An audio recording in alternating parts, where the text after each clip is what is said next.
Hey, our amazing KSL News Radio Facebook listeners. I'm Debbie Dujanovic of The David Dujanovic Show. You can hear it every weekday morning, Monday through Thursday, 9 a.m. to 11 a.m. on KSL News Radio, 102.7 FM, 1160 a.m. You can also stream us live on Alexa just by saying, hey, Alexa, play KSL News Radio. So my co-host, Dave Noriega, has been off all week on vacation. He's back on Monday. So I get to solo this Facebook Live right now. And the question that we're asking has to do with that concert in Tooele, the country concert, the most notorious now, most controversial country concert in the nation, and maybe the only one going on, scheduled for this Saturday, May 30th. I believe it starts about 5 p.m.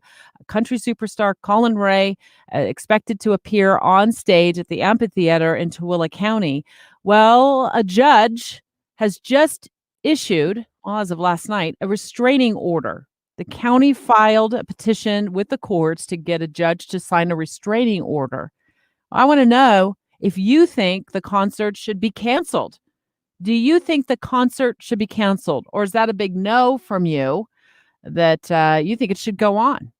And maybe you even plan to go. So leave me a comment below. My producer, Caitlin, is working behind the scenes here on this Facebook Live, and she will post your comments, and we'll go ahead and read through them, and I'll give you my take on it.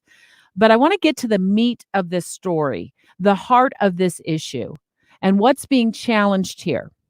At the heart of all of this is you have an organizer named Eric Moutsos, and also a gentleman who owns the amphitheater out in Tooele.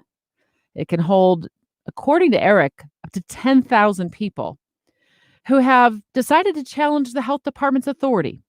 Now, the Tooele County Health Department came out this week and slapped them with a public order and said, you can't hold this event.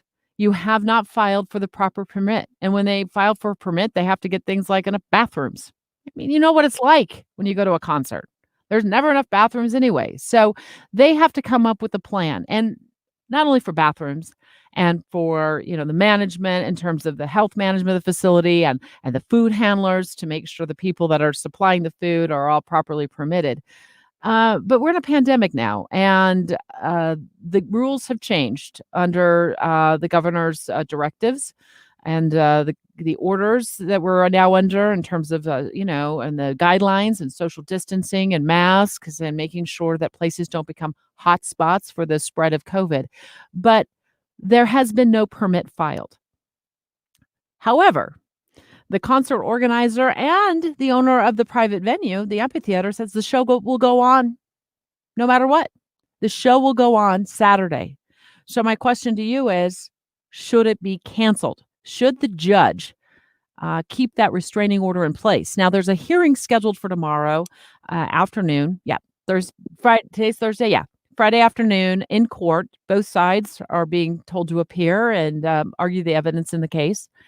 But we today on the Dave and Dujanovic Show, of course, Dave was on vacation. So I had my guest host, Connor Boyack. He was social distancing from me. He was on the line with us live all morning long, too. We asked the organizer of the concert, Eric Moutsos, to call in. And he told us, yeah, the show will go on. And then I asked him this. I said, look, this isn't just in the hands of the local authorities now. You got a judge telling you this can't go on. So what happens if the judge comes after you? Listen to what he told me. So if the judge issues an arrest warrant for you, you're going to end up in jail. Well, and that could be the case. We know that we're still excited about the event because the people that are coming, the sheriff isn't going to arrest them. And the small business owners, they're not going to arrest them. And so I believe in this so much that I believe that we're standing on the proper principles.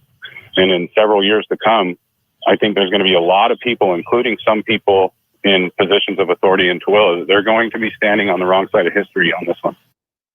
Now, according to the court records, when this was filed in court, Mr.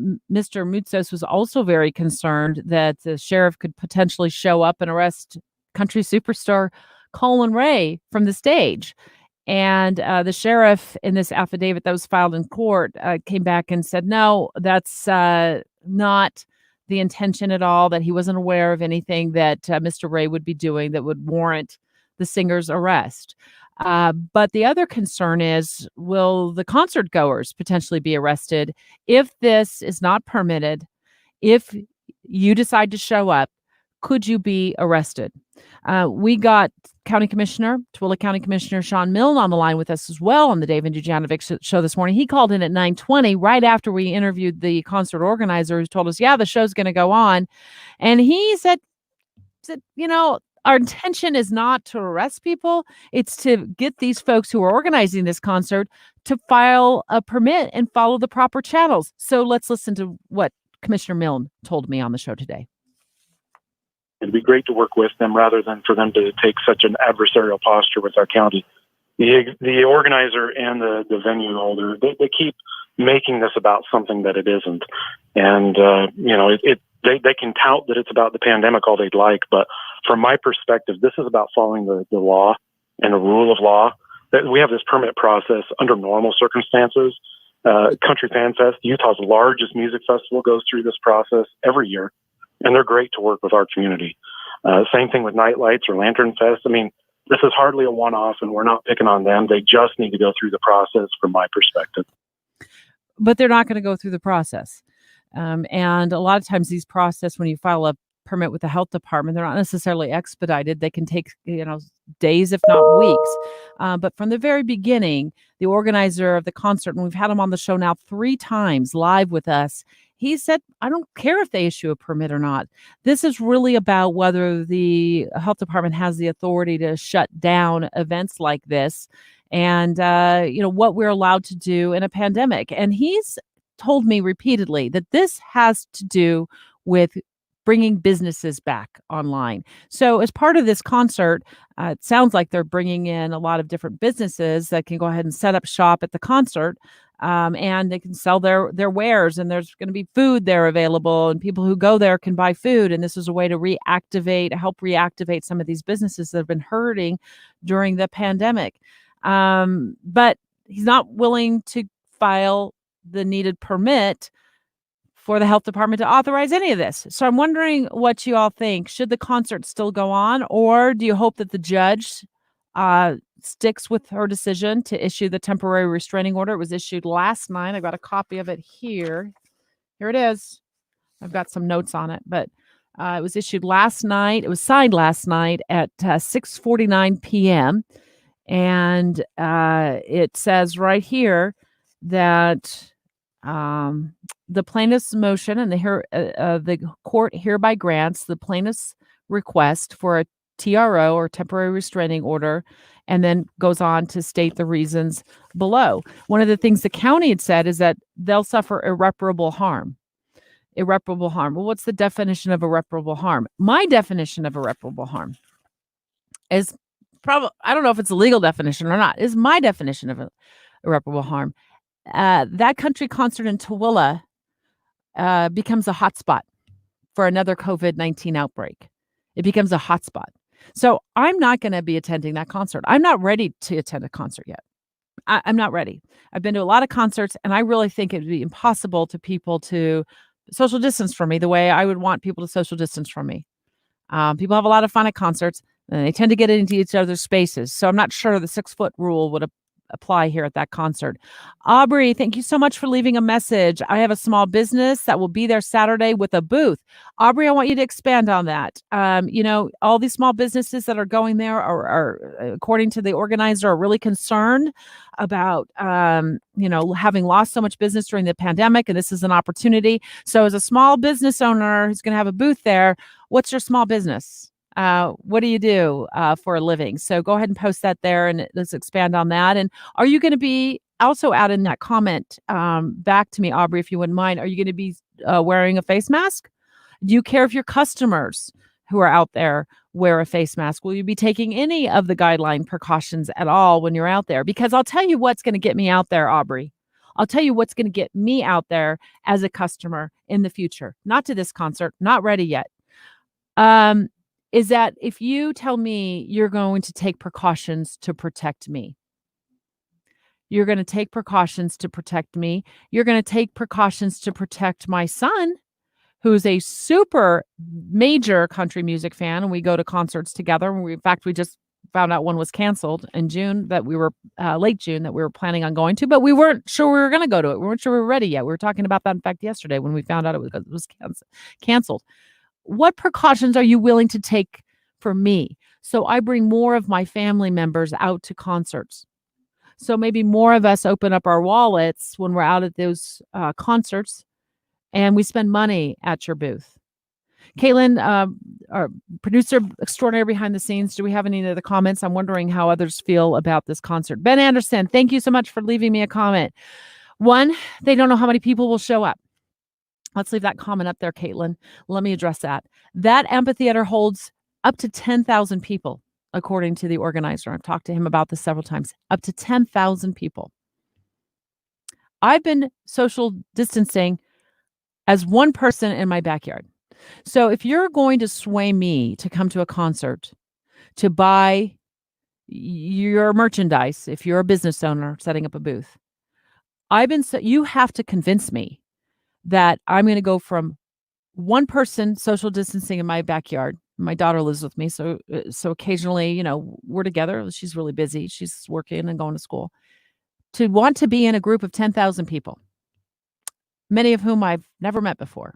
I'm sure they're awesome people and they'll have amazing cowboy boots, but you have to do that. You have to sell me on that. And you haven't done that just by saying you're going to bring Collin Raye into town. So thank you, Ben. I'm going to continue reading through your comment now. If they follow social distancing guidelines, they will be okay. How do 10,000 people follow social distancing guidelines? See, here's the problem with that. The organizer doesn't know how many people are going to be there. He told me that last night. It's a free concert. They could come from New York. They can come from New York. I love New York. I love New Yorkers. But we all know New York's been the hot spot. So if you are going to tell me that social distancing 10,000 people is even possible, Ben, I think we're up in the night on that. It's on private property. What's the difference other than going to Walmart? Well, Walmart is an essential business. A concert is not an essential business. A concert of 10,000 people is not an essential business. Walmart is an essential business. Now, I haven't been to Walmart. I've been to Smith's. And sometimes I feel a little bit uncomfortable shopping the aisles. But they have mainly taken a lot of measures to make me feel more comfortable. And when I don't feel comfortable, I pull into the parking lot and there's 10,000 cars, which there never is. There's several, sometimes there's a couple hundred actually. I go, I leave. People are more stacked in there in a tighter space. So you're thinking because this amphitheater is outdoors, the virus load will dissipate more. That is a really good point, Ben. And actually that is true. If you're outdoors, there is probably less worry. Although social distancing is still encouraged. For me, when I'm in with you, Ben, if I'm, let's say you're running next to me on a trail, okay? Because I know, Ben, you're a runner. You're a runner like I am. I can tell. And we're running together. I want you 6 feet away, maybe 8 feet away because you're running. Because we know now a lot more information than we knew yesterday. We know more information than we knew 3 weeks ago, than we knew 2 months ago about this virus. And that is if you sneeze on my face when you're running and you have COVID-19, I'm going to be in a little bit of trouble. I might be in a lot of trouble, especially if I'm not wearing a face mask. We also know if you're wearing a face mask, you're going to protect me more if you have COVID-19 than you would otherwise. If you're in a space and you're not exercising and you're 6 feet away, probably going to be safer. If you're exercising and singing loudly, you probably need to be 20 feet away, if not in another zip code. So let the show go on, says Ben. Are you going, Ben? You haven't told me if you're going. I'm curious. Can you give me another message there? I'm curious if you're going to be in the mix of, we don't know, 1,000, 2,000, 3,000, 10,000 people. Ben, thank you for your comment. You're awesome. Aubrey's back. Yay. I will not wear a face mask. I will social distance and encourage those who feel they need to wear a face mask to please wear a face mask. Aubrey, you lost me. You lost me as a customer. And I'm not saying you'd lose me as a customer forever, But for right now, you've lost me as a customer, and you're begging to get people back to your business. Now, I don't know what you do for a living. I'm sure whatever it is, you're extremely successful at it. But I'm telling you that I am not going to be able to show up at your booth right now. Even if you were in the middle of 10,000 acres of open space and you're not wearing a face mask. I prefer right now to go to a business that employees and the owner will wear face masks. I want you to look just like me. In fact, just like me with my face mask on. Here at KSL at Broadcast House, when we're in common spaces, we wear our face masks. And I've become used to it. And I actually appreciate the fact that when I'm walking around the building, that I wear a face mask because I want to be able to protect as much as I possibly can my coworkers. It's just I love my coworkers. I'm sure you love your customers too. Jim Tarr, they need to follow the same permit requirements as other events as with any other organization. Jim, I wondered myself why they feel like they get a pass, why other organizations have to jump through hoops and do jump through hoops because they recognize there's a process. And for example, if Eric Mutzos, the organizer, filed for a permit and he was denied, which according to the court documents, again, I'll pull up the court documents. Here they are. The concern was, well, they filed the permit and it was just going to be kind of like a dog and pony show because it was automatically denied by the county. So he didn't file a permit anyways, and it didn't sound like he had any interest in it and filing a permit. So it's denied. Well, there's a process in America. Then he can take it to court and challenge the denial by the health department and challenge the health department's authority to deny it, right? I mean, that's what we do here in America. You know, if we're denied something, we don't like it, we get a lawyer and we do it on our own. And we head to court and we argue before a judge about why the health department does not have authority to deny our amazing plan to have a socially distanced or safe concert in the middle of Tooele County. And if the judge says no, then you take it to the next level. And if that judge says no, you take it to the next level. And then one day you're arguing it before the Supreme Court. And in a decade from now, after the Supreme Court rules, you can hold your concert in Tooele. I think that's where he's frustrated and why he hasn't filed the permit. Personally, I think he hasn't filed for the permit because he knows that it's going to be denied. He's going to have to take it to the next level and take it to the next level and then take it to the next level. And it could take years. And by the time they decide on it, we're long past the pandemic and we missed the whole point of this concert that was really turned into a protest, right? Come on, let's just face it. This really isn't about a concert anymore and listening to good old-fashioned country music. This is about protesting what our government can do. I'm a big Collin Raye fan, says Cheryl, and I've seen him in concert probably 10 times. Oh, okay. That's a really, like you're a super fan, Cheryl. You're a super fan. Let's see. Who have I seen in concert more than once? Brad Paisley is amazing. I think that's it. Brad Paisley, and I've seen him twice. Okay. So I'm so disappointed that in light of the controversy surrounding this, he still plans on performing. Interesting. Yeah, he does still plan on performing. That's a really good point. I'm glad you raised that, Cheryl. As the last we heard from his manager, he's still planning on coming to Utah. And again, if you're just jumping on the Facebook Live with me, the show will go on according to the organizers, even though the judge has issued a temporary restraining order to stop the concert from happening in Tooele County. This concert could be postponed until later in the summer. I agree. Hopefully it'll be safer then and it'll be a big success. I feel like the organizer is just wanting to prove a point. And I had a lot of messages during the David Dujanovic show today. You know, we have a text line that I refer to from time to time. If you're a regular listener, if you're a friend of the show and listening all the time, I refer to our text line quite a bit. And a lot of people said the same thing. They felt like it's gotten to the point now where he's just trying to prove a point. Now, in fairness to Eric, he feels as though he's willing to go to jail for this potentially. He is so firmly held on to this belief that the government has overstepped its bounds. And, by not allowing this concert to happen and by closing other businesses or mandating other businesses be closed, that the government in a pandemic has overstepped its bounds. So, in my view, while, he's maybe certainly trying to prove a point, I am curious to see how this plays out in court. And I'll tell you why. And I didn't have this an opportunity today to get into this on the show. I've followed the governor's directives and done what the mayor's asked me to do, and I've got my mask and I've ordered my free masks from the state, which by the way I'm still waiting for.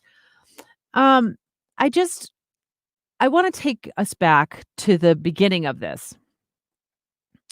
When this first started to happen and there started to be, these directives put in place and these orders put in place. And look, I've been a journalist for 30 years and I'm pretty good at researching stuff right away. Like I have friends who message me all day long and ask me random questions because I just have the ability to research it. Okay. So, all right.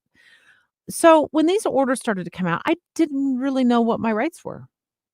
Could I leave the house, and drive my car to work? And if I do, and it's kinda early in the morning, really early in the morning, will I get stopped? Because 'Cause they've said to stay home and stay safe, and it sounds nice, but I have to get to work, and I'm essential employee, and I have to get to work. What if a cop stops me and asks me if I work downtown, of who I work for? I know what I'll do, and I decided I was gonna wear my this is crazy. I decided I was gonna wear my press pass around my neck everywhere I drove. So I can see his point, especially when I think back to the beginning of this. I wasn't clear on who had authority to do what. I was listening to them and I was doing what they've asked of me and my family was doing but at the end of the day, I thought, well, I do have to go to work. I don't know what their authority is. So if he tests the system with this, now I would have done it differently. Here, I would have filed a permit, been denied, and then I would have challenged the county. Instead, the county's challenging him because he hasn't filed a permit, so they went and got a temporary restraining order. Now he has to go before the judge and argue, and the amphitheater owner go before the judge and argue, "Okay, here's why we think we should have the concert." I would have done it the opposite way. I would have challenged it and then taken it to court. And back to Cheryl's point, you can always postpone it, right? If not Collin Raye, I think Billy Dean. I say Billy Dean. We'll bring Billy Dean back into town. He was just here in January. So if he's not gonna do it, there's gonna be another performer out there who'll come back, offer a free concert. So those are just my thoughts. Caitlin, do we have any other comments? Or are we out of comments today? You guys are amazing. You're amazing. Thank you so much for jumping on the line with me here on the KSL News Radio's Facebook page. And by the way, David Dujanovic Show airs every morning, Monday through Thursday, 9 a.m. to 11 on KSL News Radio. And Jerry Larson, doing things like this, careless and rule-breaking concert, should set us all back, and that would hurt businesses even more. There are better ways to support businesses that don't put community health at risk, and I prefer those options. Uh, Jerry, thank you so much for your comment. Interesting that you and I are on the same page with this. I think it, it, it if you want to have a mass gathering like this, presumably more than 1,000 people would show up, um, and it does become a COVID-19 hotspot. Granted, we don't know that, right? I mean, we could have nobody show up there. Nobody has COVID when they show up there. We could have one person and it could spread to 140 people. It could spread to 200 people. It could spread to more people. We don't know, and we won't know that. Here's the issue with COVID that was really think curious and somewhat frightening is you might not know it for several days. Um, it would hurt businesses more. I've I've often thought of that myself, and I'll boil this down to the coffee shop down the street. I have been hesitant to go back into businesses, and I'm just not like I'm not ordering food and then going and pick it up. I am. I don't really wanna go sit in a restaurant. I did it once. I was like, I don't want to go sit in a restaurant right now. So call me what you will. It's fine. I will get back there. I love eating out. But okay, so 2 weeks ago, this Saturday, I went on a run, and it's right after they started kind of walking back some of the restrictions. I went on a run. I do every weekend. I love running. No, I don't. I just do it. I just do it because I figure out someday I won't be able to run, so I might as well run now. I just do it. So I went on a run, and I thought, you know what? I'm going to be a good citizen today. In the financially supporting one of my local coffee shops. I go on this run and I go up to this coffee shop as I'm running and I'm huffing and puffing because I'm not good. And I was like, it seemed like a million people were at this coffee shop and they were all on the lawn. And then I walked in the coffee shop and nobody had masks on. And people really weren't social distancing and they weren't really respecting my space, which, okay, I get it. It's fine. You can walk in front of me and breathe on me and everything else. I had my mask on. But I just looked at the folks behind the counter, the employees who just come back to work. They had been out of work or off the clock for probably almost 2 months, begging to come back to work. And when I'd run before, when they were closed, I'd run by their sign. It's like, we're still open, it's curbside service. And I thought, these folks are struggling. And it's pretty much a brand new coffee shop in the area. So it needs to establish itself. And they did have a lot of people in there that day. And I was really happy to see that. But I'm looking behind the counter at these young employees who are masked up. And then I'm looking around at everybody else standing in line, getting super close to the employees as they're paying. And they're not, all these folks not wearing masks. I would estimate 70% they're not wearing masks. I would estimate 50% weren't even following social distancing guidelines. And I thought, you're just so convinced that you do not need to wear a mask or social distance, that you are willing to put this business at risk of having to close again. And you have been yelling, probably on social media, to reopen businesses. And I left there, drank my cup of tea by the river, and I really thought a lot about that moment when I was standing, well, several minutes because we had a lot of people, a long line, about that. What is it that makes people think, who are customers in a line of a small business, that it's okay to do that and potentially put those other employees at risk? And maybe that's because I grew up the daughter of a small business owner and I knew how every single sale mattered to whether or not we would have food on the table. And if we lost a customer to a Chinese company overseas, a company in China, what that would do to our family. And we did, and we lost business that way. And so for me, I come from a much different perspective. And that is, there were times when we just didn't have any food in the cabinet because we were struggling to keep that business afloat. And my dad was a wonderful businessman and ended up having the business for 37 years and did amazing work.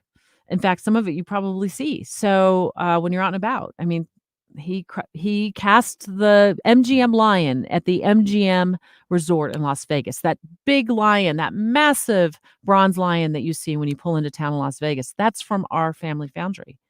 So I take particular issue with protecting our small businesses because I don't want to be the one that accidentally passes something on to them. I don't want to be in that position because probably because I have a bias. I grew up the daughter of a small business owner.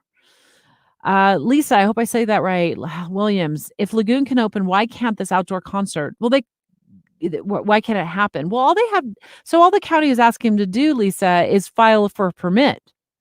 They didn't file for a permit. And that's and follow the rules that all the other businesses are having. So with Lagoon, and I think it's an unfair comparison because Lagoon has been working with the health department to reopen, making sure they have the guidelines in place. But I think it's a great question because I think we were driving by these places, certainly, and we're seeing, Lagoon's open. Why can't we have a concert? Well, it sounds to me, and I haven't been to Lagoon in years, and I'm not totally, up to speed on all of their regulations because quite frankly, I get motion sick on these. So I was like, that's kind of a place I'm going to go and go on another ride for a while, although I like the rocket. I feel like Lagoon has worked hand in hand with the Davis County Health Department to reopen. So what's the harm in filing a permit for a concert like this and seeing if you can get the health department to give it its stamp of approval? Amber, hi, Amber. Amber K. Wendell Scott. My health is my responsibility. I agree. Your health is your responsibility. But we also have health officials who work to protect my health. And we lean on them when we have issues like questions that we have answered. Like, for example, your health is your responsibility. So, are you suggesting that you should just be able to come into, any store and breathe all over me if you have, COVID-19? I would disagree with you on that. In part because I'm not gonna lie to you. I had, a horrible battle with the measles when I was a child because somebody decided their health was responsible. They were responsible for their health and they didn't immunize their kids. So their son came to school with the measles and infected me. And my vaccine, unfortunately, when I was vaccinated as a baby, wasn't effective. We don't know why. We don't know why it wasn't effective. I got the measles. So, it put me in bed, near death for days, weeks. I was a year recovering from the measles and still have side effects from the measles in my right eye. So, that's great that you think your health is your responsibility, but I would have really appreciated if that child did not come to school with the measles so I didn't need to battle eye problems in my right eye my whole life and have that horrible experience with the measles. So I think unless and maybe you've been there, maybe you have been there, and I'm not saying you haven't, but from my experience, when people take that kind of an attitude with their health as though they can just spread whatever they want to me, well, now your health also becomes my problem. Okay, guys, I got to sign off. I've got a appointment, and I knew this was going to go on for at least a half an hour because you guys are all amazing, and I've appreciated the back and forth, and I appreciate your takes. I think about everything that everyone has to say on the show and Facebook Live. So I appreciate it all, and I hope you have a really safe weekend. I will be watching the concert and what happens if it does happen from afar. And the court case tomorrow, we'll be covering that here on KSL News Radio. So don't turn that dial because I'm telling you what, I want to know you all want to see if the show will actually go on. Okay, stay safe. See you Monday.